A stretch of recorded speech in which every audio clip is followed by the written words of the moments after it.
Vamos olhar o grande cenário para a gente tentar entender o nosso país.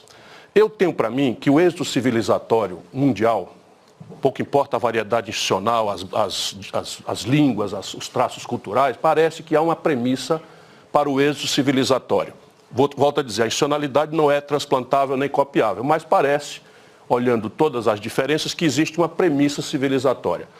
Sustenta a civilização exitosa aquela nação que conseguiu desenvolver um alto nível de poupança nacional.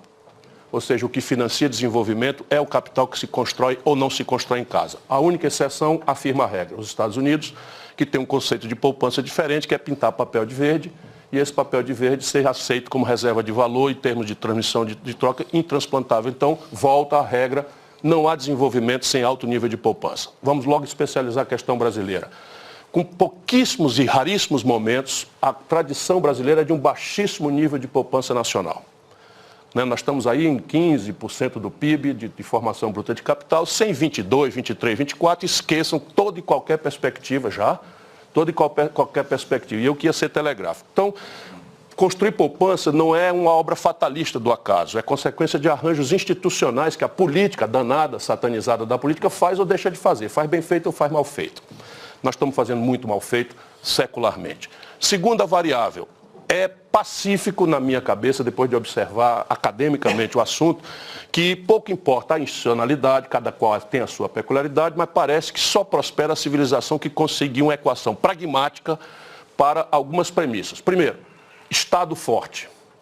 Não necessariamente democrático, olha o constrangimento. Não é? Para nós, a premissa da democracia está posta, mas ao olhar o experimento chinês e coreano, as pessoas entendem o que eu estou querendo dizer. Então, Estado forte, a caracterização desse Estado forte é a capacidade de interferir na vida, ou seja, o volume de investimento para começar e um bom regramento para, enfim, estabelecer um ambiente propício aos negócios públicos e privados. Segundo, uma iniciativa privada poderosa. Ou seja, toda e qualquer civilização que quis ou imaginou, ainda que de boa fé, abolir a iniciativa privada como um elemento intrinsecamente produtor de injustiças e inestabilidade, fracassou. Todas as que acertaram a mão, Deng Xiaoping na China é o experimento mais recente, quando eles caem em si e a China vira o portento que está virando quando resolve associar um Estado forte. A institucionalidade é exótica, não é transplantável. Não é? E terceiro, é premissa civilizatória sine qua não existe desenvolvimento, um concreto, profundo e definitivo investimento em gente. No passado era a escola básica, etc. Hoje é uma disruptura em matéria de inovação, ciência e tecnologia. O Brasil está fracassando nessas três premissas e qualquer ideia liberal ou neoliberal que queira imaginar resolver essa equação fora de uma estratégia coesa, não funcionará. E é disso que se trata contemporaneamente no Brasil. Para funcionar, nós temos que recuperar a ideia de projeto nacional de desenvolvimento, a depender da minha opinião. E em cada uma dessas palavras há um conflito ideológico em que nós estamos, como brasileiros, tomando uma grande surra ideológica. Projeto supõe a negação da mitologia neoliberal.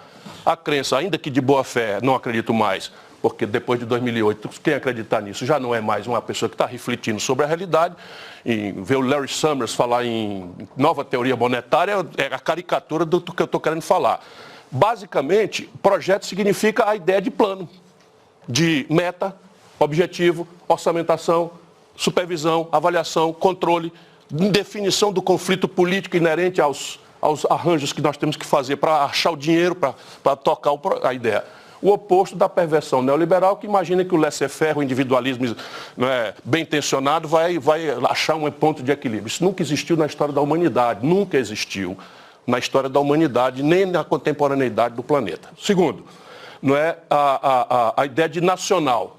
Ora, em tempos de globalização, a única coisa que de fato está globalizada é a informação.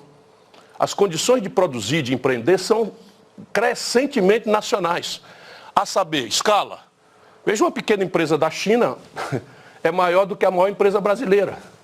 E a escala com que a China se apresenta para competir em bens e serviços é imbatível se nós não compreendermos essa assimetria competitiva básica. Mas a mais grave não é a escala, é o padrão de financiamento.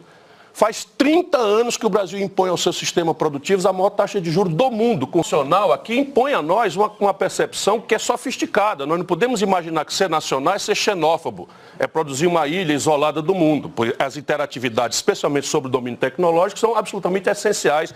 Meio de diagnóstico médico, novos materiais, chips, etc. Não é provável que na divisão internacional do trabalho, que existe e cada vez mais vai se sofisticar, o Brasil seja capaz de praticar o sonho nacional desenvolvimentista dos anos 50, 60, de que nós vamos produzir da agulha ao avião passando pelo computador. E desenvolvimento, com o que eu caminho para encerrar essa minha primeira provocação. Ora, o Brasil não tem nenhum compromisso com desenvolvimento. Nós, a partir de um esforço politicamente extremamente calhorda, isso é uma expressão pouco universitária, pouco acadêmica, mas nós estamos introduzindo com status constitucional ferramentaria de proteção do interesse financeiro em detrimento de todo e qualquer outro interesse nacional brasileiro. Portanto, o desenvolvimento no Brasil hoje é um efeito colateral, se possível, e é impossível de alcançar com a metodologia contemporânea que nós herdamos do real e seus aperfeiçoamentos ou deterioração. Acredite, eu estava lá, ajudei a fazer. E eu sei quanto criminoso é o que está acontecendo no Brasil e encerro dizendo que nós precisamos remover esse entulho, redesenhar o país e, ao afirmar um projeto, estabelecer qual é o país que nós somos, qual país queremos ser, qual é o prazo, quanto custa, orçamentar isso, dividir as tarefas entre as hierarquias, capital privado, capital público e capital estrangeiro, porque são contabilidades distintas. Por exemplo, privatizar um não-tradable, como a Eletrobras, para o capital estrangeiro, gera um passivo externo que vai agravar um problema de desequilíbrio estrutural nas contas brasileiras, que nos fazem ter crises cambiais cíclicas. E são modelares, não são um acidente de administração.